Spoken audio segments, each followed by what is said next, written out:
Okay, welcome everybody to the third of my talks. I've been getting some useful feedback on how to give talks over these last two talks, and I confess I'm ignoring it totally. I'm actually finding these talks very difficult ones to give because there's so much to get into the talk.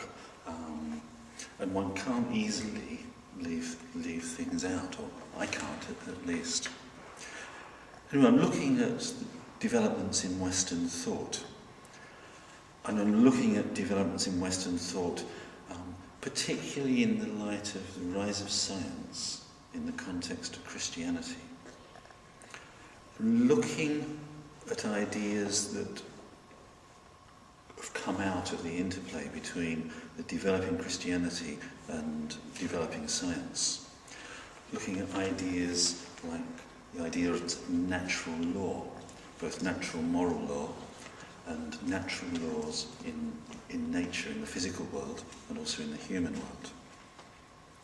Last week I was looking at what I would call some good ideas that came out of that background, looking at ideas, concepts like human rights, and looking to a behaviour that had developed over the last few centuries, behaviour such as decline in levels of violence in the Western world, something that some people find quite surprising. So last week I was looking at positive developments, but this week I'm going to be looking at some negative developments. I'm going to be looking at some ideas that arose that have had fairly major negative impact on the world. And I'm looking at them from a Buddhist point of view, first of all. I'm just looking at them to see how these ideas can be expressions of and encourage craving and hatred. I'm also looking at them in that context of the rise of science in the context of Christianity and that interplay between the two.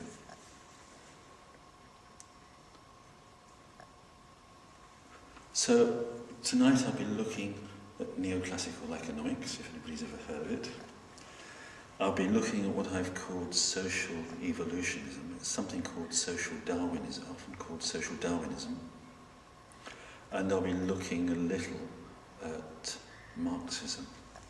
And I've chosen three ideas that actually go across the political spectrum. And those ideas developed through the 18th, but particularly in the 19th century. And they've had lasting effects into the 21st century. I'll begin with a quote. This is from the New York Times in 2009.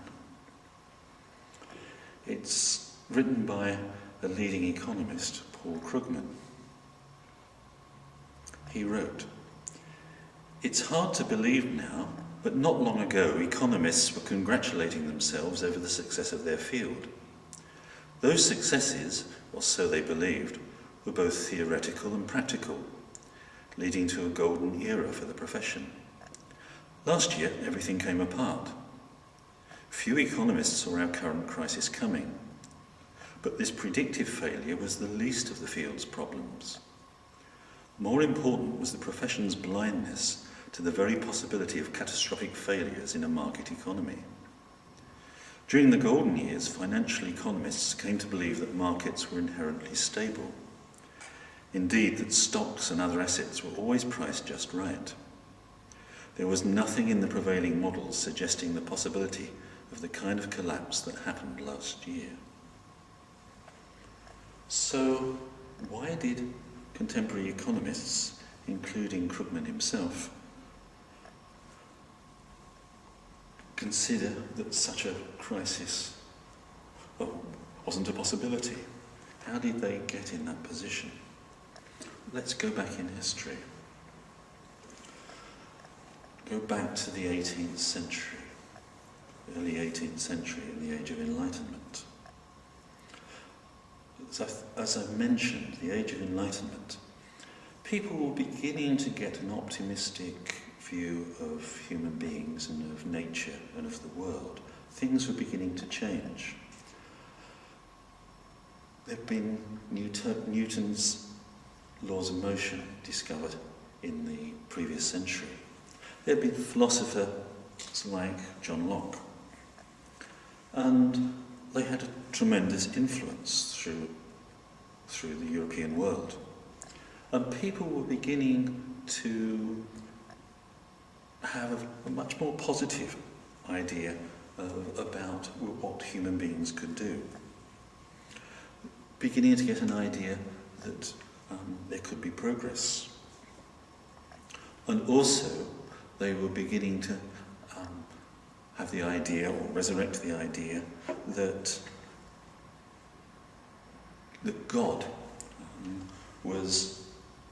had created the natural world for us, and He'd created it, a positive world. And that world, the natural world and the human world, there was much that was positive, and progress could certainly be made. So there was a general sense that things could change for the better. And of course, with the rise of science and the increasing discoveries of science, and also with the increasing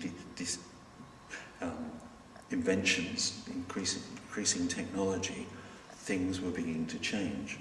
And as the 18th century went on, changing ever faster.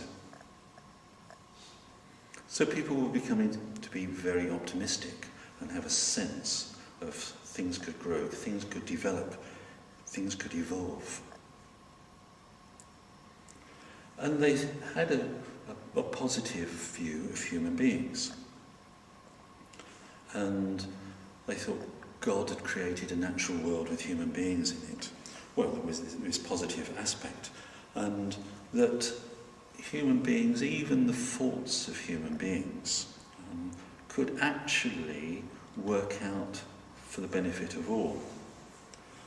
Alexander Pope, at the beginning of the 18th century, wrote, "Thus God and nature links the general frame, and bade self-love and social be the same." He also wrote, "The balance of happiness among mankind is kept even by Providence. God intends happiness to be equal." So a general positive sense of how God has constituted man and man's world and the natural world. A general optimism. Such ideas passed into early thinking about the economic world. They got the sense that the growing and the developing world of trade and commerce was a positive force in the world, and that even if people acted selfishly for their own interest in selling something or buying something, that nevertheless that contributed to everybody's welfare. So, for example, Adam Smith wrote, "By directing his industry in such a manner that his produce may be of the greatest value, he intends only his own gain, and he is in this, as in many other cases, led by an invisible hand to promote an end which is no part of his intention. Nor is it always the worse for the society that it was not part of it. By pursuing his own interest, he frequently promotes that of the society more effectively than when he really intends to promote it." So Adam Smith is saying that people engage in trade for their own interest, but actually that can benefit other people. And he used a phrase called the invisible hand. Now, this is a phrase that's taken on a life of its own. It's come to mean the invisible hand of the market. Of course, in the 18th century context, the invisible hand can also be God's. God is providential. He's making things positive for people. So even though somebody's been selfish, the invisible hand of the market or God can make it work in the general interest. So people were looking at trade, looking at commerce as something that could be inherently beneficial, and they even saw it as a way that might sweep away the old warfare. Saw it in very positive terms. At the same time, people were thinking in other ways. Some people were deliberately thinking in non-theistic terms. And a new moral theory was growing up, something called utilitarianism. Utilitarianism was developed by Jeremy Bentham. It's based around a concept called utility. Bentham wrote, "By utility is meant that property in any object whereby it tends to produce benefit, advantage, pleasure, good or happiness, or to prevent the happening of mischief, pain, evil, or unhappiness to the party whose interest is considered. If that party be the community in general, then the happiness of the community. If a particular individual, then the happiness of that individual." Utilitarianism is an atheistic moral theory, although it does have its roots in Christianity.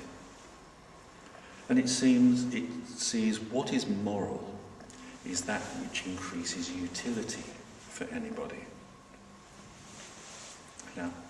So if the utility of the community of a whole is increased in some way, that is seen as morally good. If utility is decreased, that is seen as morally bad. And the major idea underlying utilitarianism is that is good, which increases the utility of the community as a whole. Now, utility is an interesting concept, but it's not a very clear one.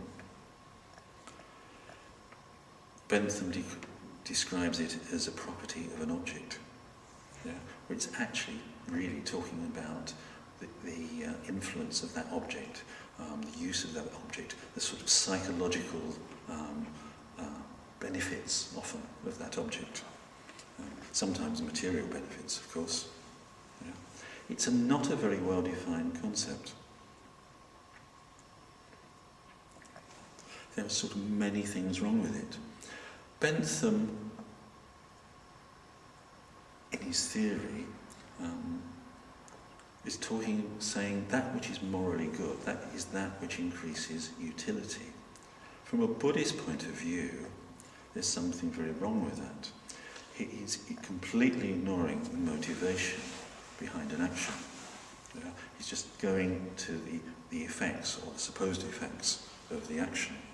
In fact, Bentham was very critical of the idea of thinking about motivation.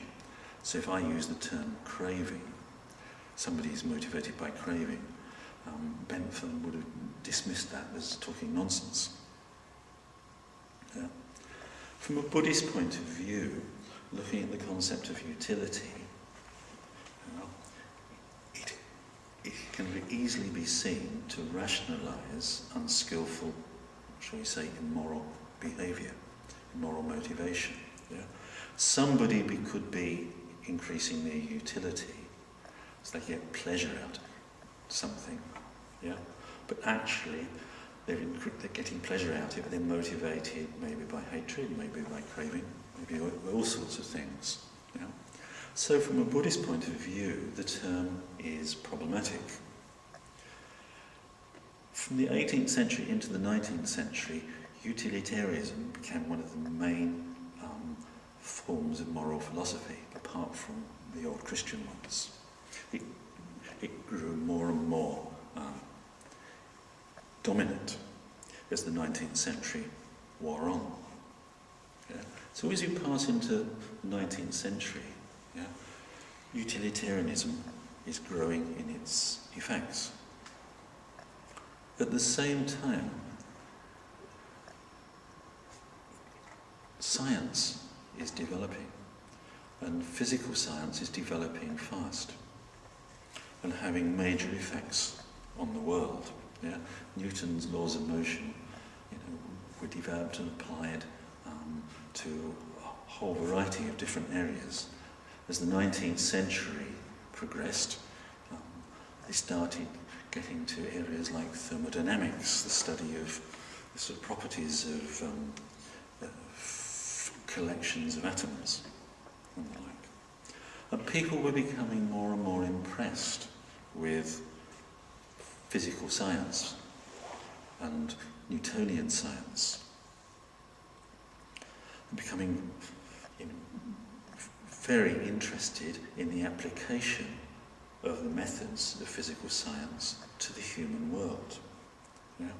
There was the belief that, God had made natural laws. Newton had discovered the natural laws in the physical world. You could apply similar ideas into the human world and discover the laws there. And that idea, those ideas became more and more powerful as the 19th century developed. So by the middle of the century, people would begin to think very seriously in terms of understanding the human world in very physical, very mechanical terms. And there was a philosopher named Herbert Spencer who became, world famous, I could say. He became very well known, very influential in Europe, in the United States, and even across to Japan. And Herbert Spencer developed a philosophy that was very mechanistic in its thinking. Yeah? He compared, human systems, society, and the like. He used mechanistic, physical terms to talk about things. He talked about concepts like conservation of force. He talked about the evolution of a system, the evolution and dissolution of systems. Whether those systems be something very simple or a complex society.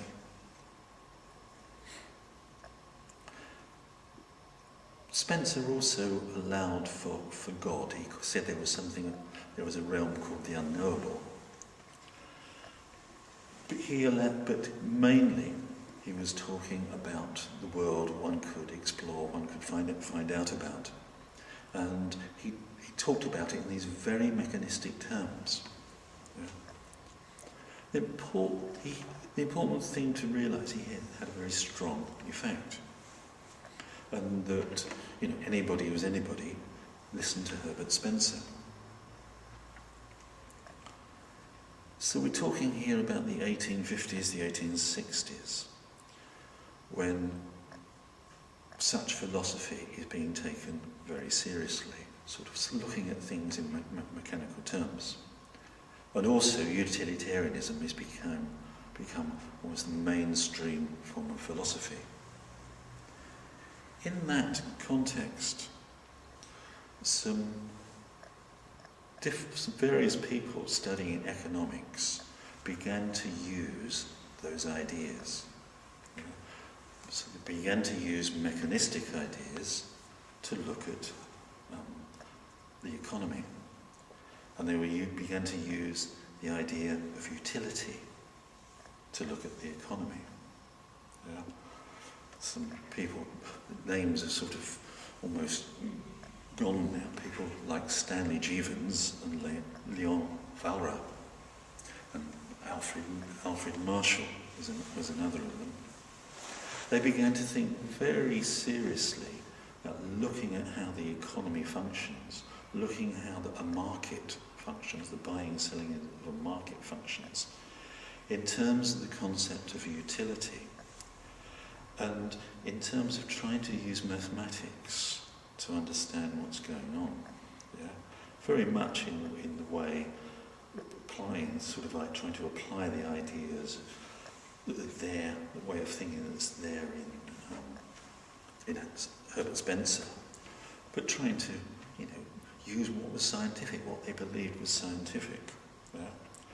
And what they did, what Jeevons did and what Valra did, is they took the concept of utility and applied it very strictly to the marketplace, or so they thought. And what they thought was, well, utility is something that exists, and we can say that of something that, of utility, it's quantity, you can have more or less of it. And then they said, well, that means you can use mathematical calculus on it. Yeah? So that's what they did.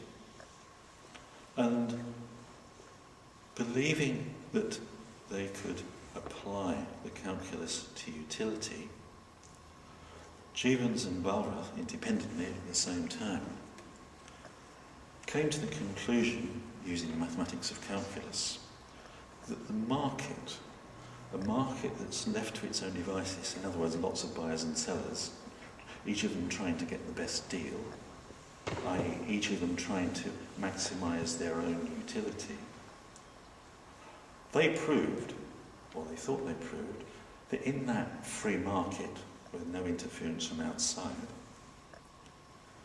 the utility of the whole community of buyers and sellers was maximised, and their mathematics, their calculus showed it. So they thought. Yeah? This idea became very, very powerful. It seemed to show that the free market left to its own devices reached an equilibrium position where the utility of the community as a whole was maximised. Are you with me? Yeah? They thought they'd shown from their mathematics on a scientific basis that the free market works best and shouldn't be interfered with. Yeah? They thought they'd proven it. Yeah? If we come back to 2009 and Paul Krugman, the economists, including Paul Krugman, are the direct descendants of Jeevons and Valra and co. Yeah? We're talking about neoclassical economics, which became the dominant economic theory. Yeah? And if you look in the late 20th century into the 21st century, you realise that, for example, the financial markets were deregulated. Yeah? They were deregulated in the belief that the market works best when it's unregulated because it maximises utility. Yeah? Are you with me? Yeah. And this belief goes right back to the 1860s, and this argument by Jeevons and Valra. Then there's an awful lot wrong with the argument. Yeah? First of all, about markets maximising utility. Yeah? First of all, utility is a badly defined concept. Yeah? It's supposed to be the property of an object. It's got psychological aspects to it. It involves various different things. It's badly defined. Yeah? Also, although you could talk in terms of greater or less than, it's a mathematical fallacy to say you can use the calculus on it. It just doesn't. That just does not follow. It is daft. Yeah. Yeah. However, they didn't realise that. They thought they were being scientific, and this was the basis of their thinking. Yeah, you'll be scientific. The market behaves very much like a physical system, in which utility is maximised. Yeah? They even compared it to physical systems in which energy is maximised. Yeah? And you get some interesting comments at the time from some of them, those with a belief in God, that, for example, the sort of maximising of energy in the physical world and the maximising of pleasure in the human world, are two aspects of the same fundamental principle, two aspects of the divine love in the universe. There's an interesting sort of amalgam of sort of theistic and mechanistic thinking. The point is that to think you can apply calculus to a concept of utility, I mean, the term that comes to me when I think about this is it's bonkers. Yeah? I mean, it is simply wrong in so many different ways, scientifically wrong, mathematically wrong, psychologically wrong. It can't be done.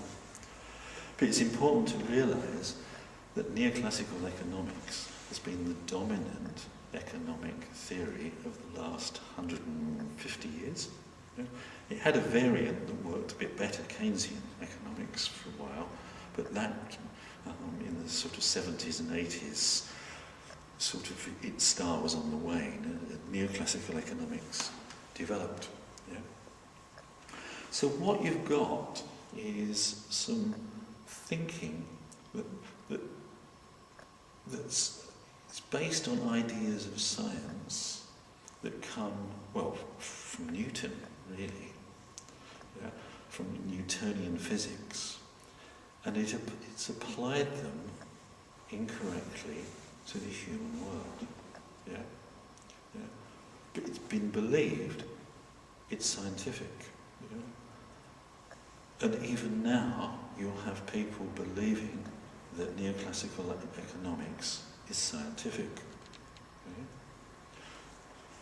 To me, it is just a very interesting demonstration of how ideas can be very powerful, and how ideas can take hold of communities of people and affect how they think. Of course, there can be reasons why people, adopt, say, free market economics. They think the free market doesn't need to be regulated, it's best. Well, that allows them to do what they want in it, of course. There can be all sorts of rationalisations. But the interesting thing is that it's based around incorrect maths applied to utility. And utility is a sort of moral concept. But actually a moral concept that can rationalise unskillful motivation and behaviour. So interesting from a Buddhist point of view. And it's interesting to think of its effects of sort of unregulated free market belief. Okay? So what you've got really is people applying ideas about science coming from the science of the time incorrectly. And those ideas about science, there's also a certain theistic background, context to it as well. The two sort of go together. The sort of theistic ideas, sort of about providence, about God's natural laws, and about those being positive.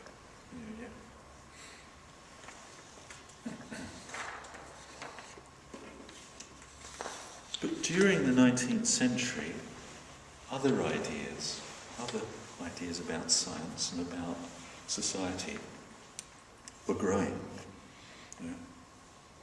I'll give you another quotation. Are you keeping up with me okay? It's very interesting writing this. It seemed all very simple. Saying it seems very complicated. Okay? So, I'm going to another set of ideas I've called social evolutionism. And I'm going to quote somebody. We know now that in natural selection, at the stage of development where the existence of civilized mankind is at stake, the units selected from are not individuals, but societies. The French nation was beaten in the last war, not because the average German was 1.5 inches taller than the average Frenchman, or because he'd read 5 more books, but because the German social organism was, for the purposes of the time, superior in efficiency to the French. If we desire to hand on to the afterworld our direct influence, and not merely the memory of our excellence, we must take even more care to improve the social organism of which we form part, than to perfect our own individual developments. Or rather, the perfect and fitting development of each individual is not necessarily the utmost and highest cultivation of his own personality, but the filling, in the best possible way, of his humble function in the great social machine. I wonder if you can guess which part of the political spectrum that comes from, or when. Yeah. So it's referring to natural selection, social organisms, and the like. Well, the quote comes from 1889. It's from an essay by a man called Sidney Webb. It's one of the Fabian essays. Sidney Webb was one of the founder members of the Fabian Society, which became a part of the Labour Party. We're talking about one of the founder members of the Labour Party here. And he's using terms like natural selection and social organism.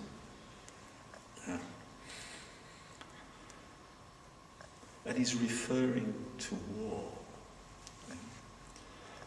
And he's referring implicitly to one social organism during that war having been more, efficient, better than others.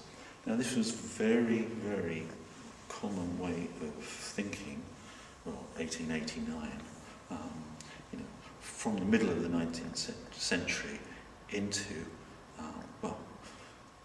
to the middle of the 20th century, really, to think in terms of evolution, to think in terms of natural selection, to think in terms of struggle and war and strife. Those thoughts, those ideas have developed during the 19th century.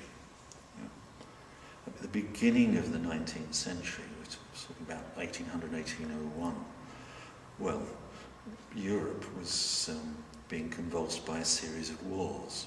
There was the French Revolutionary Wars, which turned into the Napoleonic Wars when Napoleon came to power in France.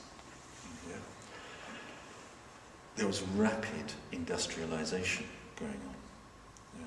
There was major changes in society. And people at the time were beginning to think in terms of struggle and strife, because it was happening all around them. Yeah.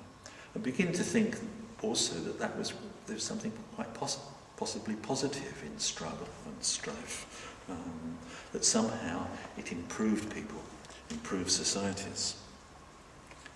And at the beginning of the 19th century, I think it was 1801, a Frenchman named Lamarck came up with the idea of evolution, or the evolution, that is, of species.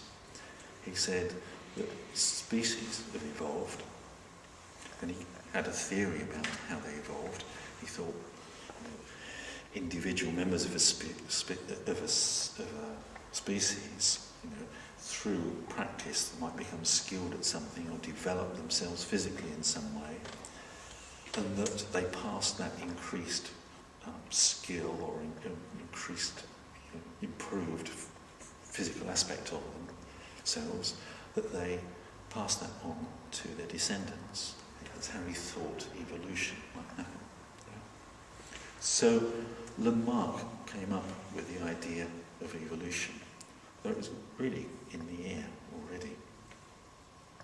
Yeah. And through the early 19th century, the idea of evolution began to take more and more hold. People were, of course, also thinking about the evolution progress in society. And I've mentioned Spencer talked about evolution, as happening in the physical world, the world of animals, the human world, across the spectrum. Yeah. So the idea of evolution was growing more strong. Yeah. there had been somebody who'd argued against evolution at the end of the 18th century, a man called Malthus, who had argued against progress, at least of human society. Malthus came up with an argument that implied that in some ways there could be no progress. Yeah. Malthus said, there's no point giving much in the way of charity or help to the poor, because if you do, they'll only have more kids, and the population of the poor would expand, and then you just get more people left poor. So don't do it, in effect. Yeah, that if you gave them food, it just meant that reproduce more, and you're back to square one, but with a larger population of poor people. So don't do it. Yeah. Malthus's argument was very influential. Yeah. One of its effects was later on, 1830, in the change of provision of welfare in Britain, when the old Elizabethan poor laws were overturned and the workhouse system was put in place. Yeah, a much more how shall we say it? A very authoritarian and unpleasant system. Yeah. Malthus's ideas, however, were very influential. Yeah. And there were a couple of people who, thinking about biology, who thought about Malthus and about this sort of struggle for survival, say amongst the poor, and struggle for survival generally. Those two people were Charles Darwin and Alfred Wallace. Two people who came up with the idea that evolution happened through a process of natural selection. Yeah. And by mid-19th century, they each independently had proposed the theory that there's evolution of species through natural selection. Yeah. That because of the struggle for survival amongst individuals in a species, yeah, there's always struggles to survive for survival in some way. And the theory is that there are natural variations that come up within a species, and that just as breeders can select animals or plants with particular variations they want and breed from them and change the nature of the variety of the species, just as breeders can do it, or nature can do it. Nature can select, through this process of struggle. Yeah? In other words, those individuals in a species that have got a variation in some way that is allows them to survive a bit longer and have more offspring that survive. Well, they're the ones being selected for.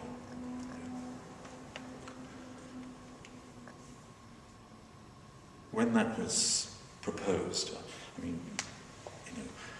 up till then evolution had been growing as an idea generally, but that was, if you like, the moment when it began to be taken very, very seriously indeed, that evolution actually happened, and it happened to animal species, and it happened to human beings. Yeah? And human beings were of course, descendants of animals. Yeah. The idea took off. Of course, evolution is a fact. Evolution happens. But the interesting thing about the ideas that proposed evolution is the ideas came from the general sort of political and philosophical thinking of the time. Yeah? Darwin didn't really come up with the idea, or he certainly didn't come up with the idea of evolution and the idea of struggle at all. And a particular term, a particular idea got attached to the concept of evolution and natural selection. And that idea was this one, right? Survival of the fittest. Survival of the fittest. And that phrase was coined by Herbert Spencer, after he encountered Darwin's writings. And actually Darwin incorporated the term into later editions of his book Origin of the Species. Survival of the fittest. Darwin meant by it that the fittest survive, or those that the fittest are just those who happen to be have the variations of whatever it is that allow them to propagate their offspring better. That's all that Darwin meant by it. But Spencer didn't really mean that, and other people came to see it in the way Spencer saw it. The fittest came to mean those who are superior, those who are best, those who are morally best, intellectually best, culturally best. Survival of the fittest. People came to see evolution as about the survival of the fittest, those who are morally, intellectually, etc., culturally better. Now this concept was taking hold of people when there is increasing strife, increase between the nations of Europe, when you were developing nation states with increasingly sophisticated armies, with increasingly sophisticated weapons.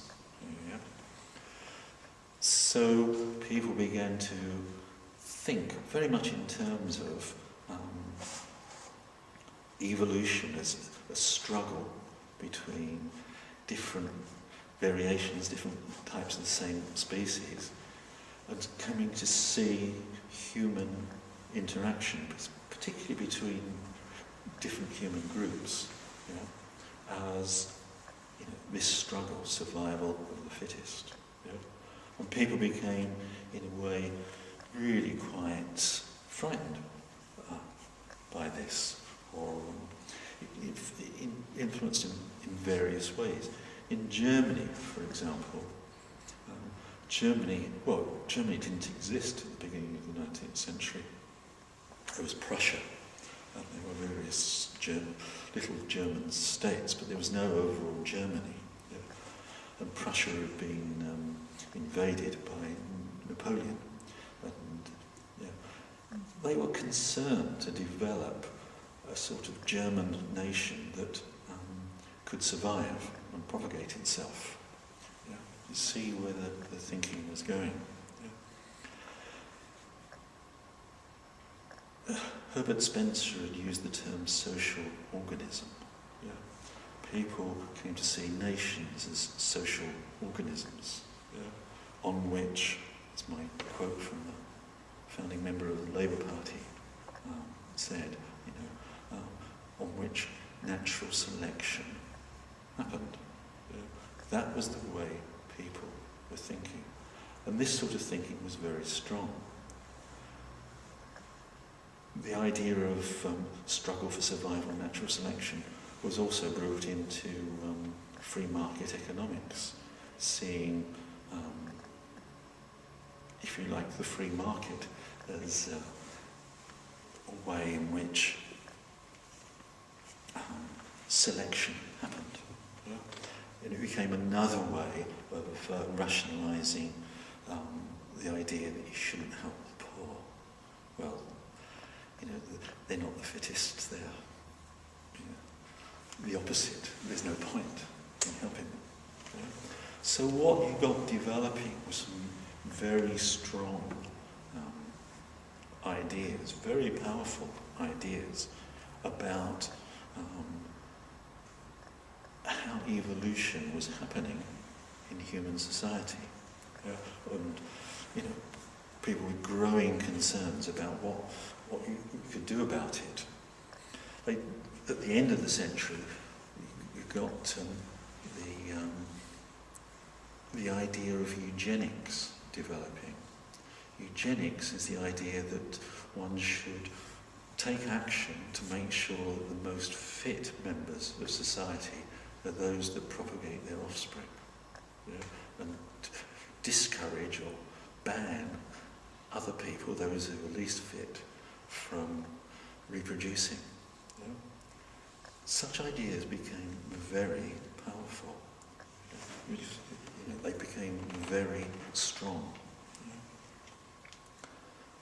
So, what you're getting at the end of the 19th century and into the beginning of the 20th century, as well as sort of mechanistic ideas from, from physics being applied in the human world, you're also getting ideas from biology applied to the human world. In very sort of rigid and rather worrying ways. Mind you, those ideas about biology had come in part from the sort of general political and philosophical thinking of the early 19th century. So these ideas were becoming sort of very strong. So you're getting ideas about the natural selection of the social organism, in other words, the nation state. And it's very important, for each nation state, to show its fittest by engaging in a struggle with the others, in one way or another. You're getting those ideas becoming stronger and stronger as you get into the 20th century. And I think one has to see the rise of the First World War in this context. It wasn't just that human beings were doing what they'd always done, which is wage war on each other at the time. It wasn't just that the technology of warfare had increased and become much more sophisticated. Also, at the time, through the world, through the Western world and over to Japan, you got these strong ideas about natural selection and its application to the human world. Different people had different ideas about what the outcomes of natural selection were, and whether it was the social organism or it was the individual it worked upon. But they all had the idea that natural selection worked to bring about the best result. That evolution was a matter of progress to the best result, whatever it is. So Herbert Spencer, for example, believed that through free trade, for example, that was the best way for human beings to behave. Through free trade, there will be an evolution of society until it reaches a sort of an equilibrium point where there's the greatest happiness. And that will come, through the process of free trade, and things like warfare would die away, for example. He believed that. Other people, however, believed that, there had to be a struggle between the different social organisms in order for somebody to come out on top. Or, if they didn't engage in the struggle, they'd be wiped out. There was quite a lot of fear in Germany, for example, that if it didn't found colonies like Britain had done, then they just might disappear from the world stage. So it was very strongly held ideas with very strong fears and emotions attached to them. And as I say, we need to understand the First World War in the light of those ideas. But of course, after the First World War, what do you get? you get some rather disgruntled nations like Germany and Japan and Italy. Some of them who were technically winners in the First World War, but one was probably the loser, but who walked away from there was a conference at Versailles after the war, walked away feeling very hard done by.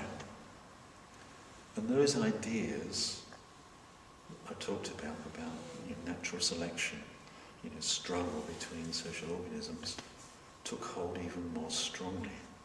And of course you get the rise of fascism in Italy, of Nazism in Germany, and very much the rise of what one could call a sort of fascist state in Japan. Yeah?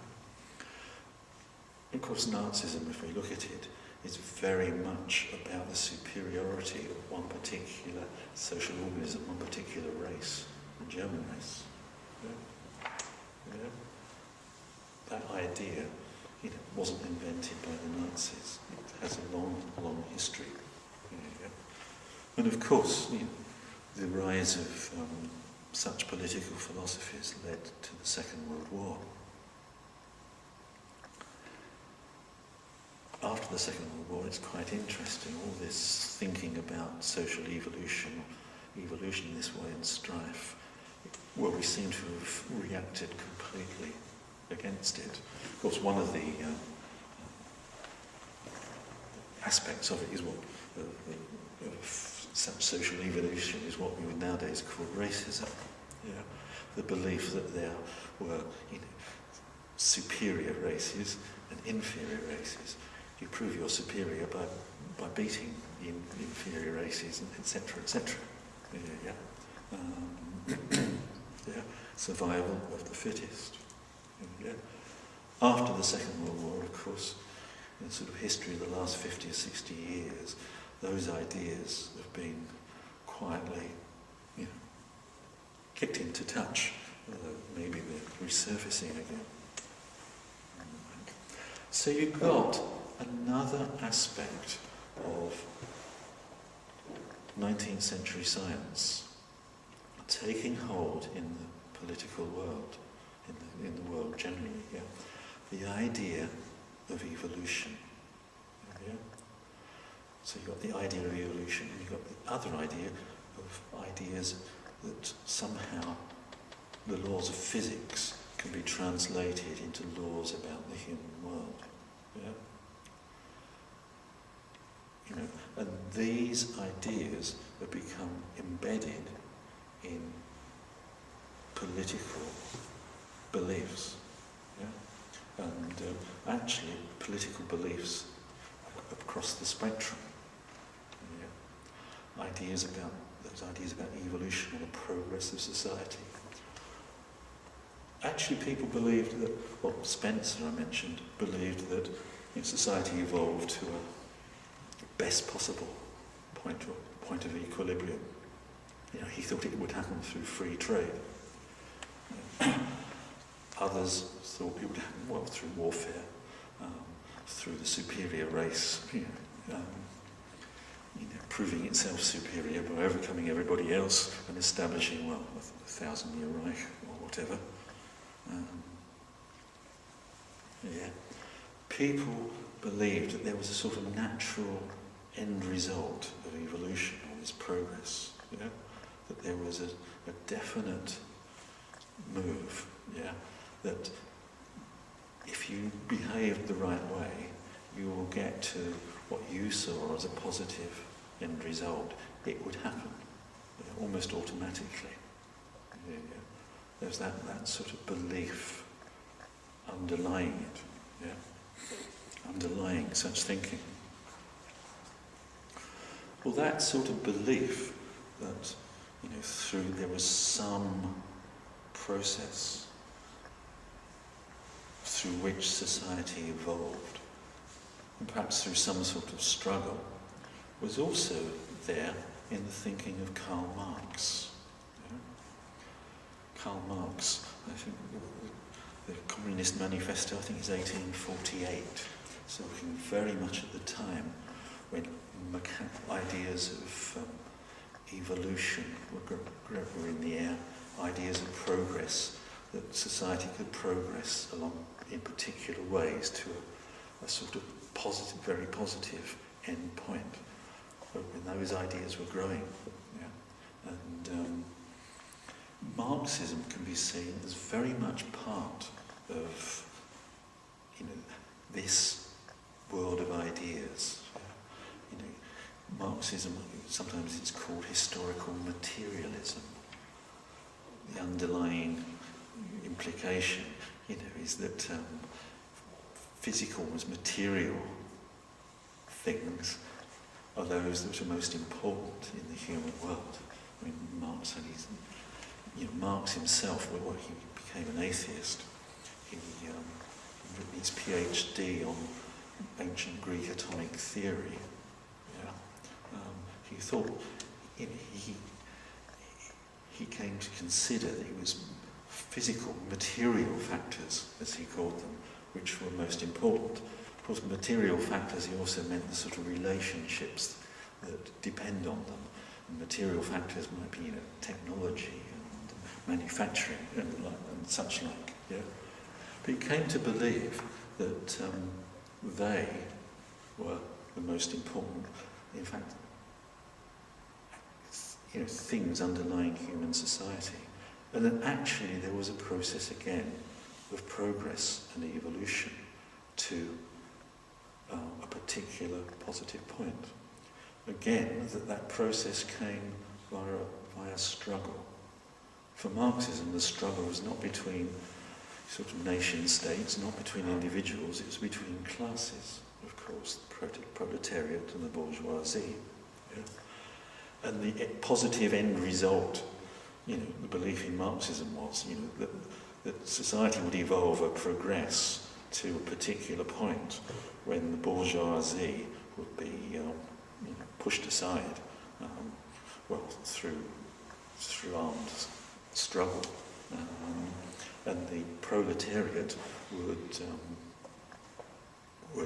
then become completely dominant, and somehow government and everything that was negative would wither away.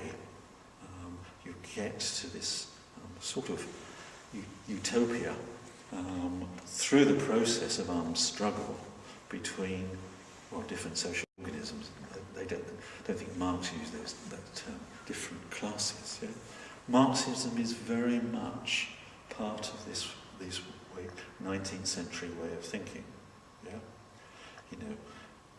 Thinking of human society in physical, material terms, thinking in terms of set progress, yeah? And thinking in terms of struggle and strife as part of that process of progress and evolution.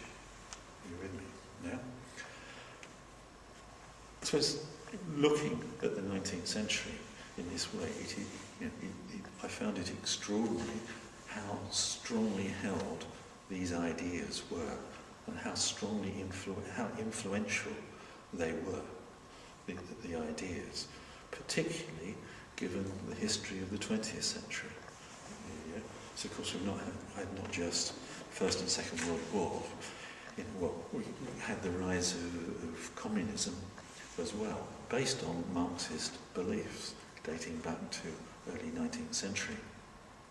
Yeah, on struggle, progress of society to a certain end, and so on. Yeah. Thinking in Buddhist terms, again, so looking at Marxism, one can see there's a very important aspect of Marxism, which is that Marx argued that things like culture, things like moral philosophy, sort of beliefs, whether things are good, whether things are moral or immoral, that they were just manifestations of the sort of material factors, and they didn't have any inherent validity of their own. Yeah? So if the bourgeoisie came up with ideas about human rights or liberty or whatever, ideas like that could simply be dismissed. They were just the rationalisations of the bourgeoisie. The Marxists did not need to, or communists did not need to take any serious consideration of those ideas. In other words, ideas of morality. And that's something I think which is sort of very important when one thinks of Marxism. And thinking of under Marxist governments, I think it's been estimated about 100 million people died under their own governments, under Marxist regimes. 100 million people. It's not killing 100 million other people in war. That is killing your own citizens in one way or another. Yeah? And I strongly suspect that that's one aspect of that is because Marxism dismisses morality as just bourgeois rationalisation. And that actually what is implicitly good is what gets you to that utopia. And what gets you to that utopia, of course, is struggle between classes. So I think it's very interesting if we're thinking about ideas, to see how influential they can be, and looking at these particular ideas as influential. Ideas can be expressions of, and also can encourage unskillfulness, very strong unskillfulness. If we're looking at social evolutionism, we can see sort of the unskillfulness coming from this idea of survival of the fittest, and therefore we've got to fight against the others. We've got to prove that we are the fittest. They are inferior, we are superior. Or in Marxist, within Marxism, sort of similar logic. Or in the free market, again, it's okay. The competition of the marketplace is fine. You can be as selfish as you like, do what you like, because you get to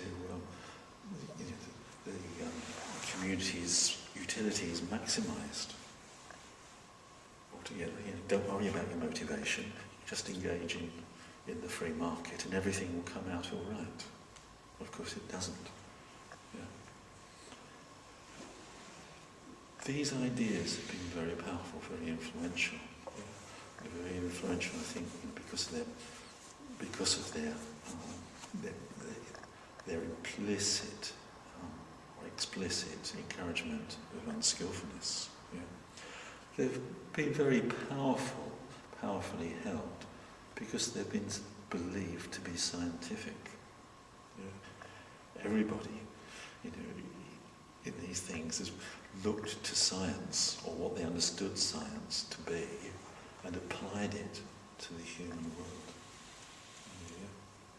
And it's given a sort of justification, rationalisation for behaving as they have. So,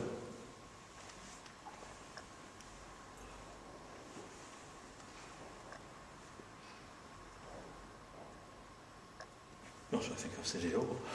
I want to say. Just to emphasise that the ideas have power in this way, and that if we look at the 20th century and the 19th century, we see the power of those ideas. I suppose what I was trying to formulate just then was a question.